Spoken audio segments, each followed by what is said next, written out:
श्री स्वामी समर्थ.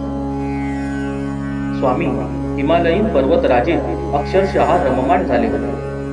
जणू ते शिवशंकराच्या सानिध्यात तेजस्वी यतींच्या सहवासात सुखनेव वावरत होते. त्या अजानुबाहू कनककांतीने लखलखणाऱ्या भव्य यती पुरुषाला पाहून भोवतीचे सर्वजण आश्चर्याने दृढमूढ झाले होते.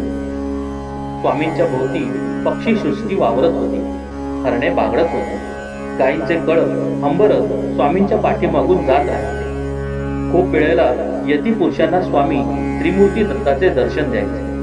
हिमालयीन रांगांमधून वावरताना स्वामींनी अनेक चमत्कार केले. हेतू इतकाच होता की शरणागतांना अभय देत त्यांचे आयुष्य आनंदाने झुंगारून टाकायचे, जीवसृष्टीतील दुःखे मालवून टाकायचे आणि प्रत्येक भक्ताच्या आयुष्यात सुखाचे दिवे तेवत ठेवायचे. त्याला कुणीही अपवाद नाही. ज्याच्यापाशी मुजोरपणा आहे त्यांना शासन करायचे. मुजोरपणा नष्ट झाला की त्यांना अभय द्यायचे.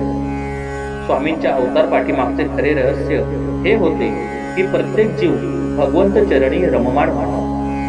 मानवी आयुष्याचे कल्याण कशात आहे हे सांगत प्रत्येक माणसाला सुखाचे दरवाजे उघडून द्यायचे.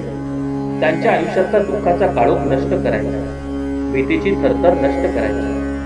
या निमित्ताने स्वामींनी सर्वांना एक सुंदर दिलासा दिला की मानवी दुःखच केवळ नव्हे तर पशुपक्ष्यांचे निःशब्द दुःख सुद्धा ते समजून घेतात आणि प्रत्येकाचे दुःख हरण करून ते दिलासा देतात. प्रत्येकाला अद्भुत अशा शांतीचा प्रत्यय देतात. त्यामुळे स्वामी जिथे जिथे जात तिथे तिथे त्यांच्या भोवती भक्तांचे आणि त्यांच्या भक्तीचे कडे पडत होते.